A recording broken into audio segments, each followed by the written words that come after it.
1 Coríntios 14. Segui o amor e procurai com zelo os dons espirituais, mas principalmente que profetizeis. Pois quem fala em outra língua não fala a homens, senão a Deus, visto que ninguém o entende, e em espírito fala mistérios. Mas o que profetiza fala aos homens, edificando, exortando e consolando. O que fala em outra língua a si mesmo se edifica, mas o que profetiza edifica a igreja. Eu quisera que vós todos falasseis em outras línguas, muito mais, porém, que profetizasseis. Pois quem profetiza é superior ao que fala em outras línguas, salvo se as interpretar, para que a igreja receba a edificação. Agora, porém, irmãos, se eu for ter convosco falando em outras línguas, em que vos aproveitarei se vos não falar por meio de revelação, ou de ciência, ou de profecia, ou de doutrina? É assim que instrumentos inanimados, como a flauta ou a cítara, quando emitem sons, se não os derem bem distintos, como se reconhecerá o que se toca na flauta ou cítara? Pois também se a trombeta der som incerto, quem se preparará para a batalha? Assim vós, se com a língua não disserdes palavra compreensível, como se entenderá o que dizeis? Porque estareis como se falasseis ao ar. Há sem dúvida muitos tipos de vozes no mundo, nenhum deles, contudo, sem sentido. Se eu, pois, ignorar a significação da voz, serei estrangeiro para aquele que fala, e ele estrangeiro para mim. Assim também vós, visto que desejais dons espirituais, procurai progredir para a edificação da igreja. Pelo que o que fala em outra língua deve orar para que a possa interpretar. Porque se eu orar em outra língua, o meu espírito ora de fato, mas a minha mente fica infrutífera. Que farei, pois? Orarei com o espírito, mas também orarei com a mente. Cantarei com o espírito, mas também cantarei com a mente.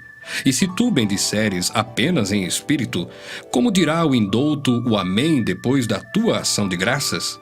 Visto que não entende o que dizes.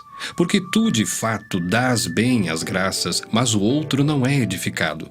Dou graças a Deus porque falo em outras línguas mais do que todos vós. Contudo, prefiro falar na igreja 5 palavras com o meu entendimento para instruir outros a falar 10.000 palavras em outra língua. Irmãos, não sejais meninos no juízo. Na malícia, sim, sede crianças. Quanto ao juízo, sede homens amadurecidos. Na lei está escrito: falarei a este povo por homens de outras línguas e por lábios de outros povos, e nem assim me ouvirão, diz o Senhor.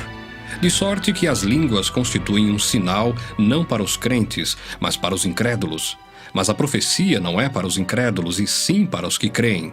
Se, pois, toda a igreja se reunir no mesmo lugar, e todos se puserem a falar em outras línguas, no caso de entrarem indoutos ou incrédulos, não dirão porventura que estáis loucos?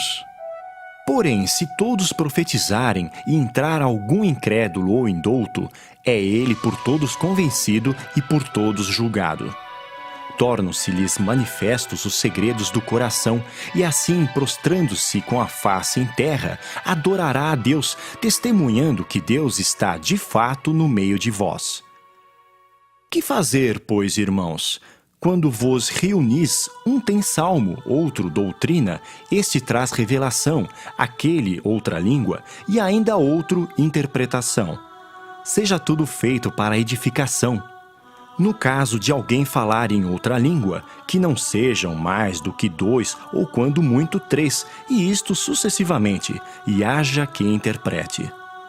Mas não havendo intérprete, fique calado na igreja, falando consigo mesmo e com Deus. Tratando-se de profetas, falem apenas 2 ou 3, e os outros julguem.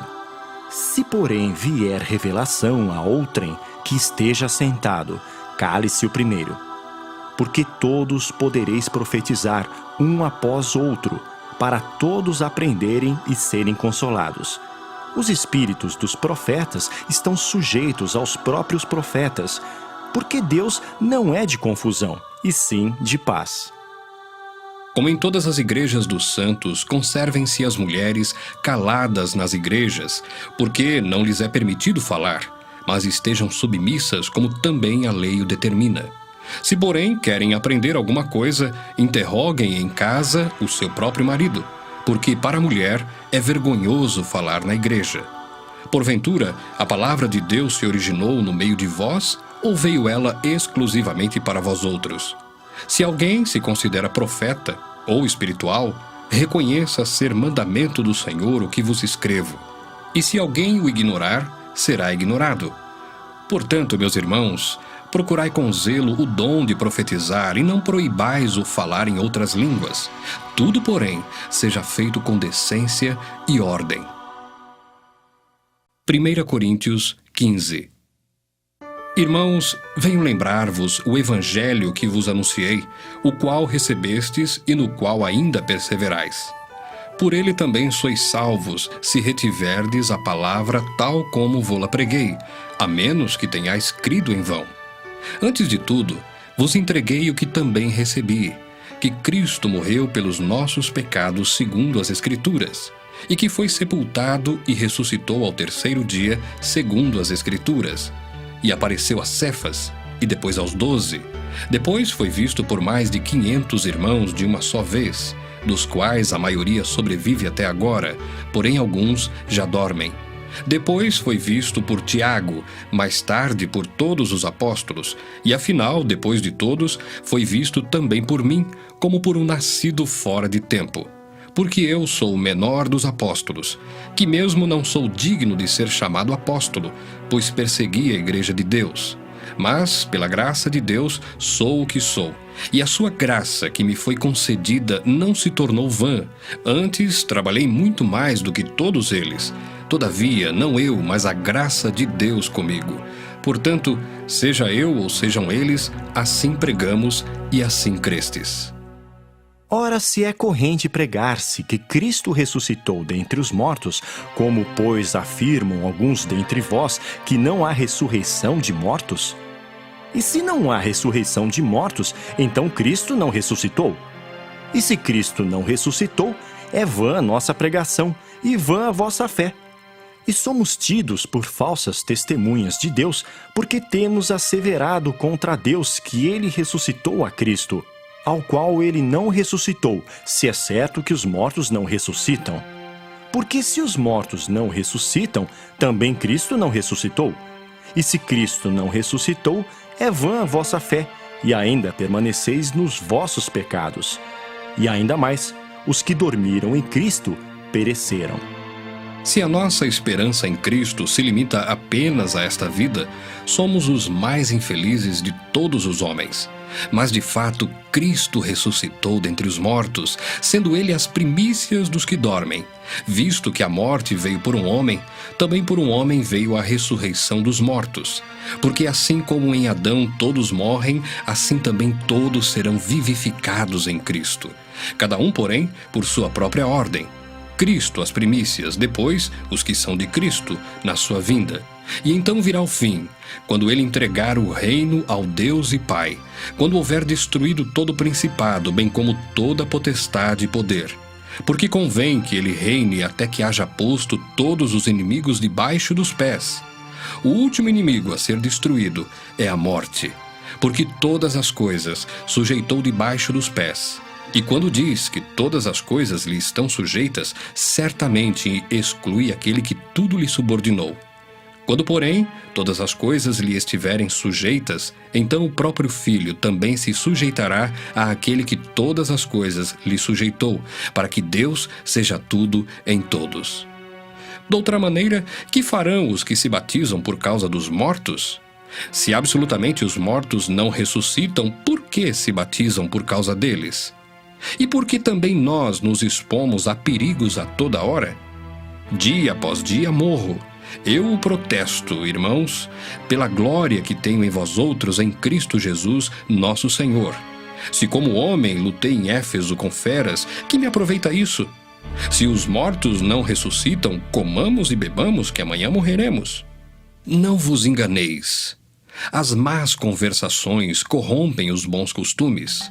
Tornai-vos à sobriedade como é justo e não pequeis, porque alguns ainda não têm conhecimento de Deus. Isto digo para vergonha vossa. Mas alguém dirá, como ressuscitam os mortos? E em que corpo vêm? Insensato! O que semeias não nasce se primeiro não morrer. E quando semeias, não semeias o corpo que há de ser, mas o simples grão, como de trigo ou de qualquer outra semente. Mas Deus lhe dá corpo como lhe aprouve dar, e a cada uma das sementes o seu corpo apropriado. Nem toda carne é a mesma, porém uma é a carne dos homens, outra a dos animais, outra a das aves e outra a dos peixes. Também há corpos celestiais e corpos terrestres, e sem dúvida, uma é a glória dos celestiais e outra a dos terrestres. Uma é a glória do sol, outra a glória da lua e outra a das estrelas, porque até entre estrela e estrela há diferenças de esplendor. Pois assim também é a ressurreição dos mortos. Semeia-se o corpo na corrupção, ressuscita na incorrupção. Semeia-se em desonra, ressuscita em glória. Semeia-se em fraqueza, ressuscita em poder. Semeia-se corpo natural, ressuscita corpo espiritual. Se há corpo natural, há também corpo espiritual.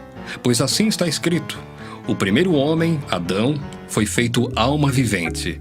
O último Adão, porém, é espírito vivificante. Mas não é primeiro o espiritual e sim o natural, depois o espiritual.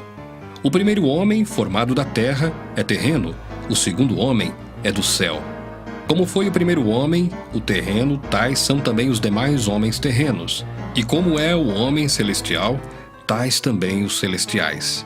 E assim como trouxemos a imagem do que é terreno, devemos trazer também a imagem do celestial. Isto afirmo, irmãos, que a carne e o sangue não podem herdar o reino de Deus, nem a corrupção herdar a incorrupção. Eis que vos digo um mistério. Nem todos dormiremos, mas transformados seremos todos, num momento, num abrir e fechar de olhos, ao ressoar da última trombeta. A trombeta soará, os mortos ressuscitarão incorruptíveis e nós seremos transformados. Porque é necessário que este corpo corruptível se revista da incorruptibilidade e que o corpo mortal se revista da imortalidade. E quando este corpo corruptível se revestir da incorruptibilidade e o que é mortal se revestir de imortalidade, então se cumprirá a palavra que está escrita: tragada foi a morte pela vitória. Onde está, ó morte, a tua vitória? Onde está, ó morte, o teu aguilhão? O aguilhão da morte é o pecado, e a força do pecado é a lei. Graças a Deus que nos dá a vitória por intermédio de nosso Senhor Jesus Cristo. Portanto, meus amados irmãos, sede firmes, inabaláveis e sempre abundantes na obra do Senhor, sabendo que no Senhor o vosso trabalho não é vão. 1 Coríntios 16. Quanto à coleta para os santos, fazei vós também como ordenei às igrejas da Galácia. No primeiro dia da semana, cada um de vós ponha de parte em casa conforme a sua prosperidade e vá juntando para que se não façam coletas quando eu for. E quando tiver chegado, enviarei com cartas para levarem as vossas dádivas a Jerusalém aqueles que aprovardes. Se convier que eu também vá, eles irão comigo.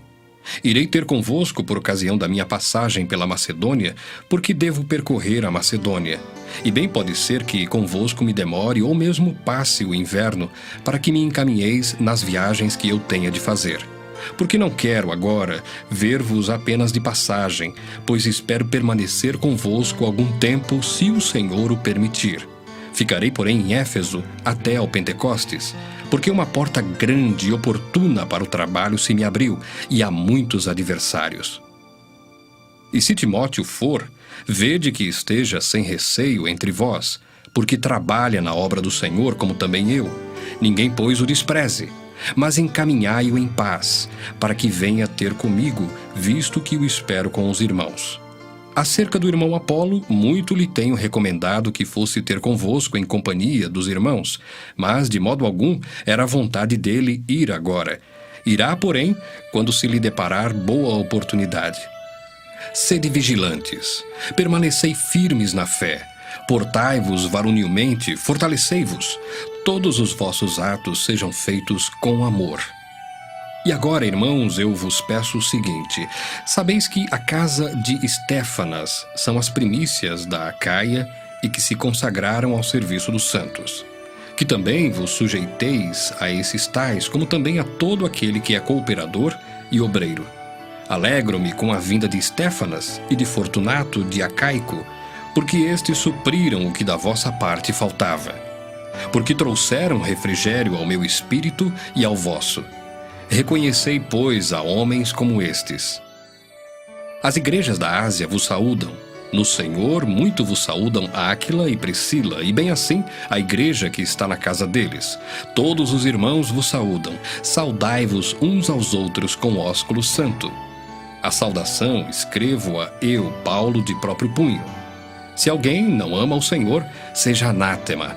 Maranata, a graça do Senhor Jesus seja convosco, o meu amor seja com todos vós em Cristo Jesus.